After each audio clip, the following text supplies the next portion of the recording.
Hey guys and gals, Shane Stevenson again here at the Buffalo Naval Park. It's been a really busy week. We are planning on opening on Saturday the 23rd, so it's been pretty busy and hectic and trying to wrap up all of the work that's been going on. All right, our next big event is the Eclipse, April 8th. Again, Buffalo's in the line of totality, so we are selling day passes for that. So if you're around the area and you'd like to be in the zone of totality for the eclipse, please feel free to check our website and you can watch it from the Little Rock, which, how cool is that? There'll be a lot of events that weekend, including many opportunities for my curator tour, so hope you can, if you are able to make it, hope you can do that. So for this video, I'm going to reference back again that I've read those fleet reports from Fleet Admiral King to the Secretaries of the Navy during World War II. I talked about it briefly in a prior video, and he puts this little gem of information here as he's talking about the lead up to our involvement in World War II. And that is the ships that got into a scuffle prior to our actual proclamation or declaration of war. So knowing our audience, familiar with the USS Ward, of course that was the first firings in the Pacific against that two-man midget sub that was trying to enter Pearl Harbor on the morning of December 7th, 1941, and the Ward sank it. I believe it was found in the 2000s, because there was some confusion whether or not they actually sank the two-person sub. But I believe it was found sometime in the 2000 aughts, I believe. Please don't quote me on that, though. So we know that in the Pacific, right? But the U.S. Navy was scuffling with the Germans many months before that, really beginning in April of 1941.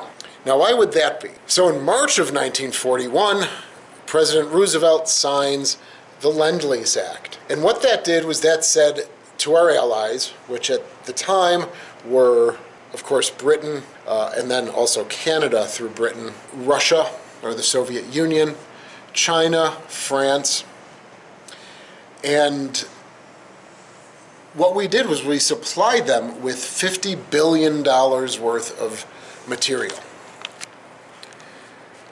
Now, what do we have to do? We have to protect our interests because those are American-made products being convoyed across. At this time, the HX convoys, either coming from Halifax or then a little bit later, New York City.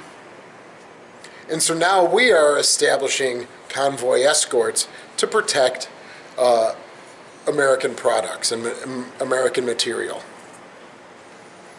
So that is why really after that, after the Lend-Lease gets signed, then from April to October, you see a few incidents of American vessels getting into scraps, scrapes, fights, some with loss of life, American sailors, loss of life, with the Germans prior to our entrance actually into World War II.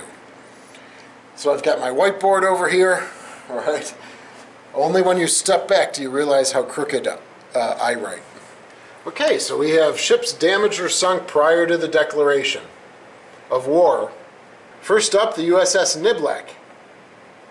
I don't know if it's Niblack or Niblack, DD-424, Gleaves class, 10 April 1941. All right, she was coming to the aid of a merchantman that was sunk, and they spotted a U-boat, and they attacked and depth charged her. It was U-boat 52. Next up is the USS Greer. All right, DD-145, a Wicks class, 4 September 1941. So they were fired upon by two torpedoes from U-652. They depth charged and damaged the submarine while the ship remained untouched.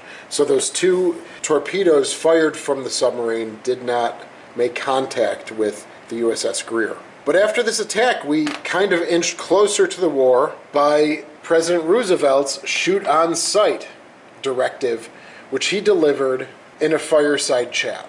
All right, so that took us away from those neutrality acts of 1935, 1936, and inching us closer by saying we can shoot on sight any enemy belligerent. Next up is the USS Salinas, Auxiliary Oiler 19, Patoka class, 30 September 1941. She was torpedoed off of Newfoundland, but the vessel was able to return to New York for repairs, and there was no loss of life. Next up is the USS Kearney, DD-432, a Gleaves class, 17 October 1941. Unfortunately, she was torpedoed midships, and she was able to turn around and make it back to New York City for repairs, but 11 crew were killed, 7 were wounded.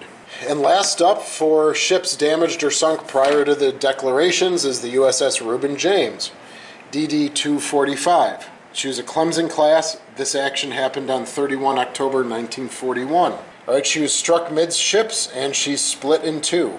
Usually when that happens, the bow and the forward section of the ship immediately goes right down because that's the aerodynamics of the bow. That it just kind of sliced right through the water and went down. What a horrific thing to have happen to the crew.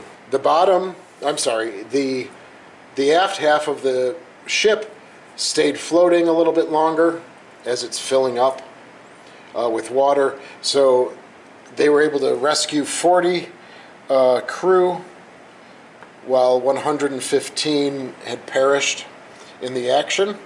And the USS Reuben James was the first ship lost in World War II action. So again, USS Ward, December 7th, pretty famous and well-known story. But prior to that, with the HX convoys, there was a lot of action in the run-up from April to October before we declared war. And please like this video, please subscribe to our channel. Thank you for all of your support. I've seen we've gotten a whole bunch of new subscribers. Thank you very much for being here. And I hope you enjoy the channel moving forward. So we will see you again soon, and I'm going to hopefully get Stephen to do a live session with me on the day we open, Saturday, 23 March.